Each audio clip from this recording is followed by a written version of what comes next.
찬송가 268장입니다.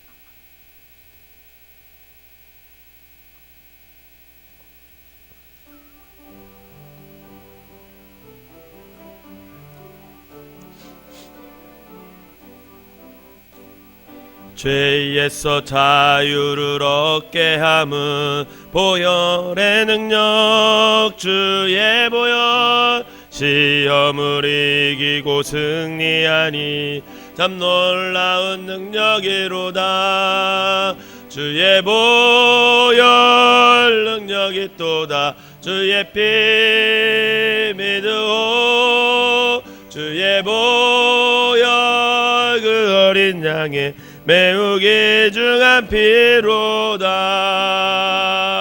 육체의 정욕을 이길 힘은 보혈의 능력 주의 보혈 정결한 마음을 얻게 하니 참 놀라운 능력이로다.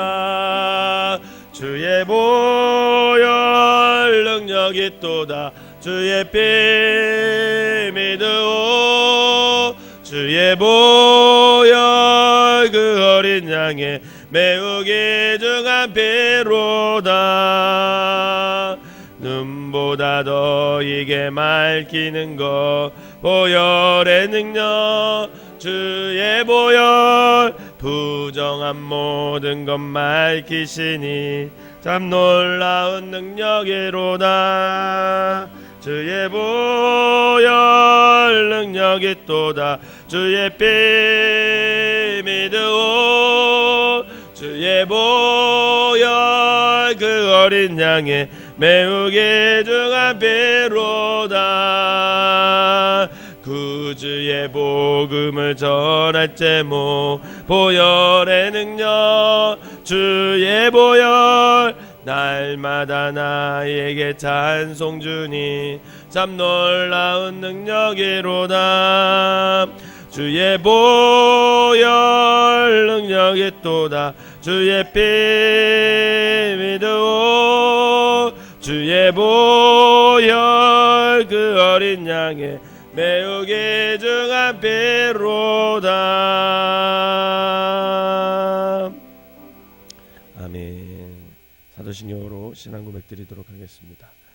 전능하사 천지를 만드신 하나님 아버지를 내가 믿사오며 그 외아들 우리 주 예수 그리스도를 믿사오니 이는 성령으로 잉태하사 동정녀 마리아에게 나시고 본디오 빌라도에게 고난을 받으사 십자가에 못 박혀 죽으시고 장사한 지 사흘 만에 죽은 자 가운데서 다시 살아나시며 하늘에 오르사 전능하신 하나님 우편에 앉아 계시다가 저리로서 산 자와 죽은 자를 심판하러 오시리라.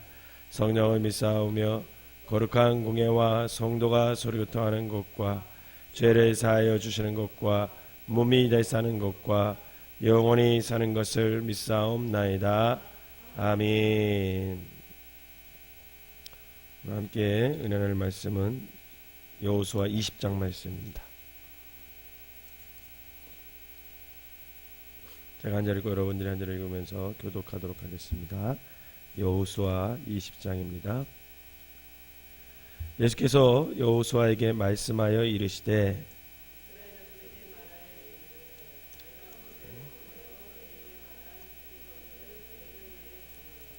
부지 중에 실수로 사람을 죽인 자를 그리로 도망하게 하라. 이는 너희를 위해 피의 보복자를 피할 곳이니라.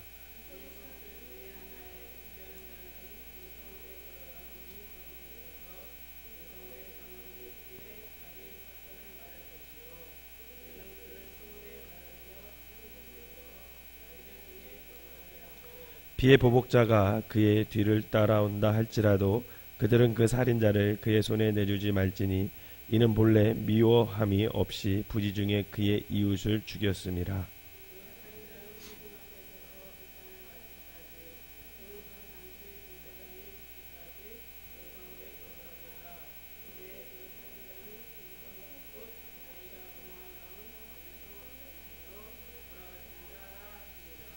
이에 그들이 납달리의 산지 갈릴리 게데스와 에브라임의 산지의 세겜과 유다 산지의 기럇 아르바 곧 헤브론과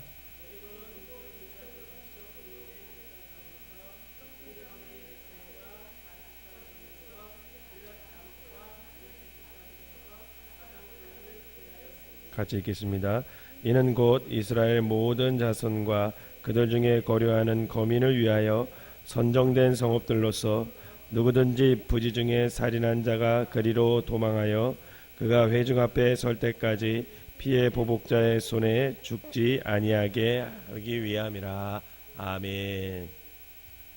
이 새벽에도 하나님의 은혜가 여러분들과 함께 하시기를 주님의 이름으로 축원합니다. 오늘 본문 20장에서는 이제 분배된 땅에서 이스라엘 백성들에게 꼭 필요한 제도였던 이 도피성의 제도에 대해서 언급하고 있습니다. 오늘 2절과 3절에 보면 이스라엘 자손에게 말하여 이르기를 내가 모세를 통하여 너희에게 말한 도피성들을 너희를 위해 정하여 부지 중에 실수로 사람을 죽인 자를 그리로 도망하게 하라. 이는 너희를 위해 피해 보복자를 피할 곳이니라. 이렇게 기록하고 있어요. 그러니까 도피성 제도는 고의적인 살인이 아닌 실수로 살인한 사람을 보호하기 위한 규정으로 하나님께서 이미 모세에게 제정하도록 명령하셨던 그런 제도입니다. 이 말씀이 민수기 35장에 보면 자세하게 기록되어 있어요. 그리고 특별히 거기에는 옛까지 어떤 실수로 사람을 죽였을 때 옛까지 이렇게 나와서 기록되어 있는데, 이전에 이제 광야 생활을 했을 경우에는 실수로 살인한 사람은 이제 성막들 안에 있는 번제단에 피하면 생명을 보존할 수가 있었습니다. 하지만 이스라엘 백성이 정착한 상황 속에서 실수로 살인한 사람이 회막으로 도망가는 것은 거리상 사실 너무 멀었던 거예요. 왜냐하면 12지파 안에 또 실로라는 거기 지역에서 지금 회막이 있었기 때문에 멀리 떨어져 있는 지파는 그 실로에 있는 회막까지 가서 번제단에 들어가기까지는 가는 도중에 어떻게 되겠어요? 살인을 자기가 실수로 죽인 사람의 어떤 가족에 의해서 보복으로 죽음을 당할 경우가 너무 많았던 거죠. 그래서 하나님께서는 가나안 땅 여러 곳에 도피성을 마련하게 하심으로 실수에 의해서 살인당한 피해자의 가족들이 가해자를 또 살해하는 보복 사건을 방지하고자 하였습니다. 이 도피성 제도와 관련해서 먼저 첫 번째 우리가 주목해야 할 것은 뭐냐면, 하나님께서 이 도피성 제도를 이스라엘 백성을 위해서 친히 정하도록 명령하셨다라는 거예요. 모세가 요구한 것도 아니었고 여호수아가 요구한 것도 아니었습니다. 또 이런 사건이 터졌을 때 하나님 어떻게 합니까? 이렇게 얘기하지도 않았는데 하나님께서 친히 분명히 그런 사건이 너희들이 살다 보면 일어날 것이다, 이것을 미리 아셨어요. 그래서 하나님께서 친히 그 법률, 이 도피성 제도를 만들라, 이렇게 명령을 하신 거죠. 즉 하나님께서 이스라엘 백성 중에 누군가는 실수로 살인할 것이라는 것을 사전에 예측하고 있으셨다라는 거예요. 왜냐하면 인간은 늘 실수하는 사람들이고 연약한 사람들이고 그로 인해서 분명히 그와 같은 죄를 질 것이다 라는 것을 알고 있으셨습니다. 그런데 중요한 것은 그 사건보다 앞서 만약에 그런 일이 터졌을 때 그런 사람을 구제할 방안을 미리 정해 놓으셨다는 것이 정말 하나님이 우리를 얼마나 사랑하시는지를 볼 수가 있다는 거죠. 이처럼 도피성 제도를 통해 우리는 그만큼 하나님께서 이스라엘 백성들을 사랑하고 계시구나, 정말 세밀하게 그 부분까지도 하나님께서 친히 피할 방법을 미리 마련해 주시는 그런 하나님이심을 볼 수가 있다는 거죠. 하지만 오늘 본문의 이스라엘 상황에서 한 걸음 물러나서 우리를 바라보는 객관화 작업이 좀 필요한데, 우리는 사실 그렇게 따져보면 이스라엘 백성보다 하나님께로부터 더 큰 사랑을 받은 사람이라는 것입니다. 왜냐하면 하나님께서는 우리가 이 땅에 태어나기 2000년 전부터 예수님을 십자가에 달리게 하심으로 죄로부터 우리를 구원해 주시기 위한 방편을 미리 만들어 놓으셨다라는 거예요. 그런 의미에서 우리에게 있어서 예수 그리스도는 죄로부터 구제함을 얻을 수 있는 영적 도피성이 될 수 있다라는 것입니다. 성도 여러분, 주님만이 우리의 죄를 용서하시고 우리를 죄에서 자유하게 하실 수 있음을 믿으시기를 바랍니다. 또 하나 살펴볼 것은 실수로 죄를 지은 죄라 할지라도 무조건 그 죄가 다 면책되는 것은 아니라는 거예요. 여러분, 오늘 보면 4절을 한번 읽어보세요. 4절을 한번 보세요. 시작. 이 성읍들 중에 하나에 도피하는 자는 그 성읍에 들어가는 문 어귀에 서서 그 성읍의 장로들의 귀에 자기의 사건을 말할 것이요 그들은 그를 성읍에 받아들여 한 곳을 주어 자기들 중에 거주하게 하고. 아멘. 실수로 사람을 죽인 사람일지라도 그냥 도피성으로 피할 때 꼭 치러야 하는 과정이 있어요. 그냥 막 도피성 안으로 들어가는 게 아니라 그 도피성으로 들어가기 전에 한 가지 과정을 거쳐야 합니다. 그것은 뭐냐면 그 성읍의 장로들에게 자신이 저지른 죄에 대해 소생히 고백하는 일이었습니다. 자신이 어떤 잘못을 저질러서 자신이 어떻게 실수로 사람을 죽였는지, 왜 그런 잘못을 저지를 수밖에 없는지에 대해서 이 도피하는 그 성의 장로들에게 자세히 고백할 의무가 있다라는 거예요. 그 과정을 통해 사건의 진위 여부가 검토된 후에라야 비로소 성읍 장로들은 그들을 보호해 줄 의무가 있었다라는 겁니다. 그럼 마찬가지로 우리 또한 죄를 지었을 때 무조건 주님에게 나와서 우리의 죄가 저절로 면책되는 게 아니라는 거예요.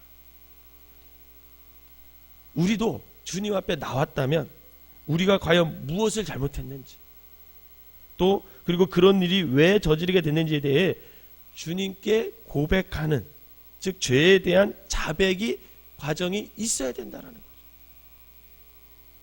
즉 회개의 과정이 있어야 된다는 거예요. 그냥 죄 짓고 그냥 교회 나오고 그것으로 끝, 이게 아니라 우리가 죄를 졌으면 주님 앞에 나와서 정말 내 속에 있는 정말 간절한 통회하는 마음을 갖고 주님 앞에 회개하는 그 과정을 거쳐야 비로소 하나님께서 그 회개의 과정을 거친 자 안에서 용서함을 허락해 주신다는 거예요. 요한일서 1장 9절에 보면 만일 우리가 우리 죄를 자백하면, 분명히 말하고 있어요.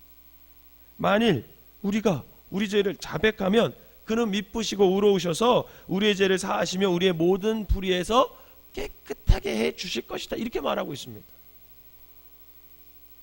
그냥 교회 나온다고 되는 게 아니라 교회 나왔으면 우리의 죄를 그냥 주님 앞에 자백해야 된다, 회개해야 된다. 즉 우리의 죄가 사해지기 위해서는 의로우신 재판장 되신 주님 앞에 통회하는 마음으로 우리의 죄를 자백하는 시간이 필요하다라는 겁니다. 다윗은 시편 51편을 통해 밧세바와의 간음으로 인해 죄에 대해 상하고 통회하는 마음, 자신의 찢기 전의 심령을 주님 앞에 나아간다, 이렇게 고백했어요. 바로 이 회개를 통해서 다윗은 죄로부터 구속받는 은총을 입음으로 이후 새로운 각오로 하나님 앞에서 새로운 삶을 살아갈 수 있게 되었습니다. 사랑하는 성도 여러분, 만일 우리가 아직도 죄에 대한 눌림이 있다면 그것은 주님 앞에 통회하는 마음으로 우리의 죄를 자백하는 과정을 거치지 않았기 때문에 그렇습니다. 그러므로 죄로부터의 구속의 은혜를 누리기 위해서 우리에게 선행되어야 할 일은 뭐냐면 우리가 주님께 먼저 우리의 죄를 자백하는 것. 그것이 오늘 도피성 제도를 통해 깨달을 수 있는 두 번째 깨달음이라는 겁니다. 바라기는 죄를 지었다면 그 죄를 갖고 주님 앞에 나와 회개함으로 용서함 받는 저와 여러분들이 되시기를 주님의 이름으로 부탁을 드립니다. 자백해야 돼. 자백해야.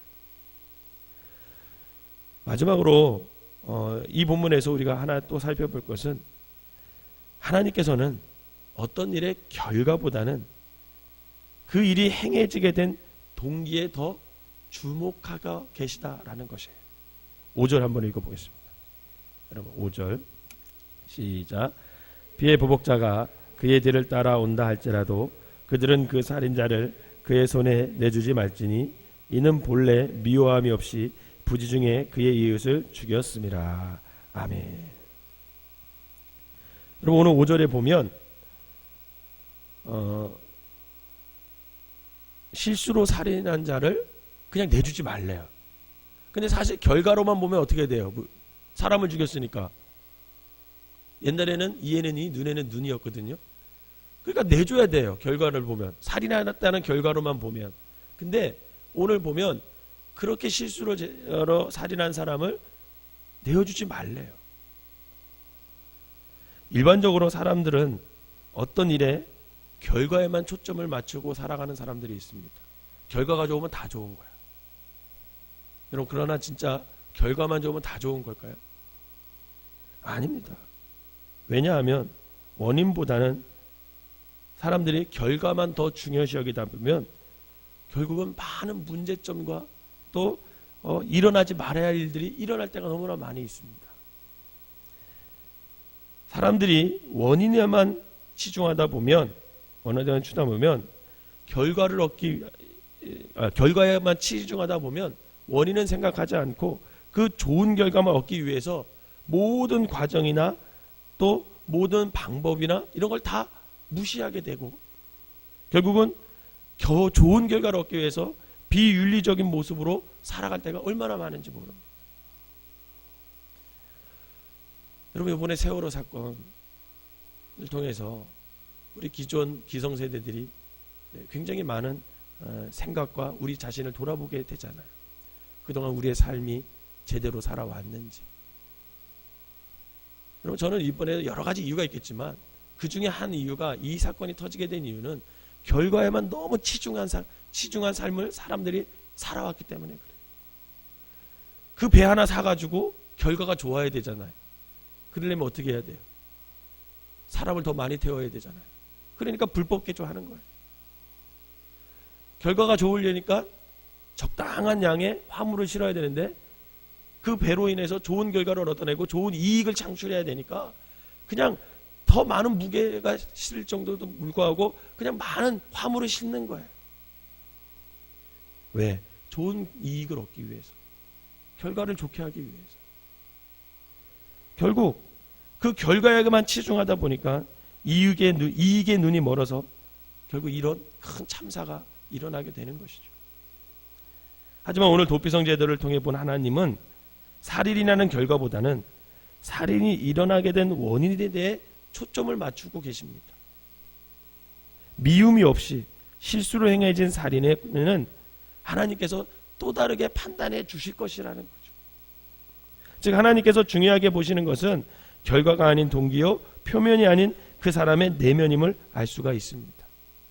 하나님은 우리의 겉모습보다는 우리의 내면에, 우리의 중심에 주목하고 계심을 여러분 믿으시기를 바랍니다. 그러기 했기 때문에 우리는 그 무엇보다도 우리의 마음으로, 중심으로 하나님을 따르는 삶을 살아가야 된다는 거죠.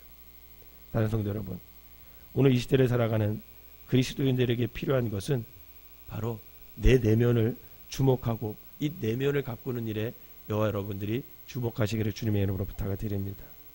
왜냐하면 하나님께서는 우리의 내면을 주목하고 바라보고 계시기 때문에 그렇습니다. 비록 의도하지 않은 죄를 짓더라도 우리가 주님께 통회하는 마음으로 자백하며 나아가면 하나님께서는 분명 그 마음을 보시고 그것에 합당한 방법을 가르쳐 주실 것이고 그것에 합당한 참여하는 마음을 우리에게 주셔서 우리로 하여금 하나님 앞에 자백하게 하고 그거에 대한 대가를 지불하게 하실 것입니다.